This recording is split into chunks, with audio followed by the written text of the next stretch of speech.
Hello, I'm Sarah, an ex-Amish girl, and today I'm going to answer a question that literally everyone asks me, but no one wants to admit they're curious about. What do Amish women actually wear underneath those long dresses and bonnets? Trust me, the answer is going to shock you more than you think. Before we dive into the intimate details, let me just say that growing up Amish means you learn about modesty from the moment you can walk. But what happens when that modesty meets basic human needs? What happens when tradition crashes into practicality? Well, buckle up because we're about to get real about what goes on beneath those seemingly simple Amish dresses. First, let me bust the biggest myth right now. Everyone thinks Amish women are stuck in the 1800s when it comes to undergarments. Wrong, dead wrong. While we didn't shop at Victoria's Secret, we definitely weren't wearing potato sacks either. The truth is way more complex and, frankly, way more interesting than you'd imagine. So let's start with the basics. Yes, Amish women wear bras. Shocking, right? But here's where it gets interesting. These aren't your typical push-up, lace-trimmed, Instagram-worthy bras. We're talking about the most practical, no-nonsense undergarments you can imagine. Think sports bras, but even more conservative. The goal isn't to enhance or show off anything. It's purely functional support, especially for women doing farm work, lifting heavy objects, and chasing after multiple children all day long. But here's what blew my mind when I first left the community. The bras we wore were actually more expensive than regular ones. Why?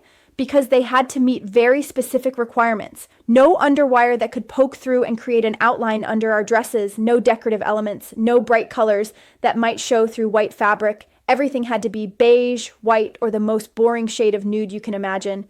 Now let's talk about something even more personal, periods. Yes, Amish women get their periods just like every other woman on the planet. And no, we didn't use leaves or old rags like some people genuinely believe. We used modern sanitary products, but here's the catch. Everything had to be purchased discreetly. I remember my mother sending my older sister to the English stores to buy supplies, and it was always this hushed, almost shameful transaction. The really crazy part, some of the older women in our community actually did prefer cloth alternatives, but not because they were anti-modern. It was because they believed it was more economical and environmentally responsible. They would sew their own reusable pads and wash them separately from other laundry. Looking back, they were basically pioneers of the sustainable menstruation movement without even realizing it. Here's something that's going to surprise you even more. Pantyhose and stockings. Amish women absolutely wear them, especially during church services and formal occasions. But finding the right ones was like a treasure hunt. They had to be completely opaque, usually in brown or black, and absolutely no runs or tears allowed. I spent so many Sunday mornings frantically checking for snags in my stockings because showing up to church with damaged hosiery was considered highly inappropriate. And then there's underwear, basic, practical, full coverage underwear that would make your grandmother proud. Cotton was preferred because it was breathable and practical for long days of physical work. But here's a detail that might shock you. The underwear had to be homemade or purchased from specific suppliers who understood Amish requirements. No lace, no decorative elements, no bright colors, and definitely no thongs or anything that could be considered remotely provocative. But wait, there's more. Slip dresses. These were absolutely essential because our outer dresses were often made from thinner fabrics, and we needed that extra layer for modesty. These slips were usually white or cream colored, and they had to extend below the hemline of our outer dresses. Finding the right slip was crucial because it affected how your entire outfit looked and moved. Now here's where things get really interesting. When I left the Amish community and walked into my first regular department store, I was completely overwhelmed. The sheer variety of undergarments available was mind-boggling. Colored bras, padded bras, strapless bras, bralettes, thongs, boy shorts, bikini cuts, high-waisted, low-waisted. It was like entering a completely different universe. The first time I bought a bright pink bra, I literally stood in the dressing room and cried. Not because I was sad, but because it represented this incredible freedom I had never experienced. The freedom to choose something purely because I liked how it looked, not because it met someone else's standards of modesty and propriety.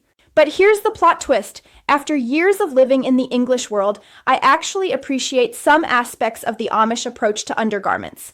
There's something to be said for prioritizing comfort and function over appearance. Those practical cotton underwear sets were actually incredibly comfortable for everyday wear. No wedgies, no uncomfortable seams, no feeling like you're wearing a medieval torture device disguised as a push-up bra.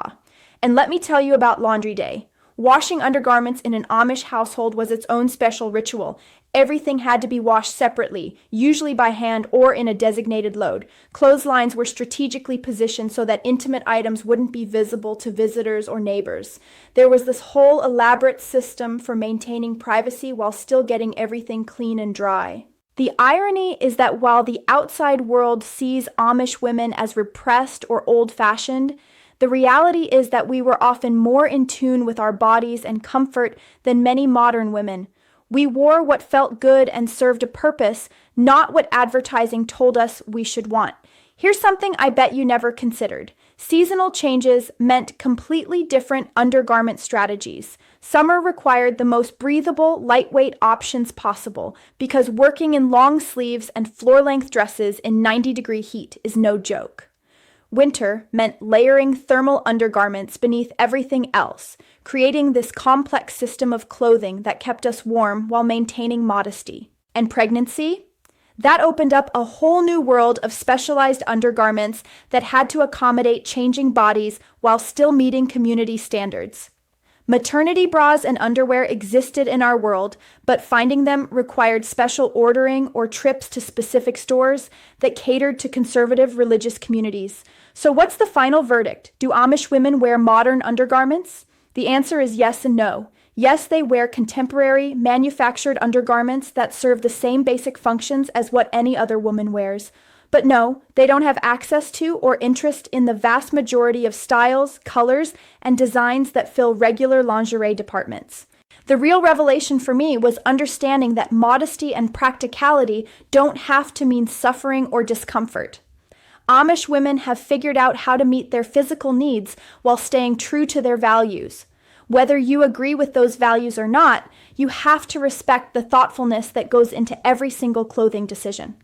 What surprised me most after leaving was how much mental energy other women spend thinking about their undergarments.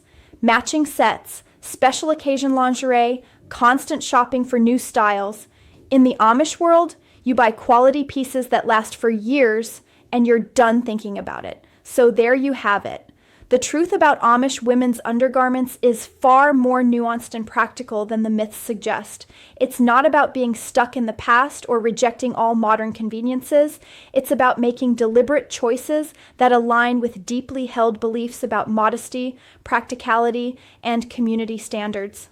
And honestly, sometimes I miss the simplicity of having fewer choices. There's something liberating about not having to decide between 50 different styles of basically the same thing. But I definitely don't miss the secrecy, the shame, and the difficulty of finding what you needed when you needed it. What do you think? Does this change your perspective on Amish women and their relationship with modern life? Let me know in the comments because trust me, there are plenty more shocking truths about Amish life that would absolutely blow your mind.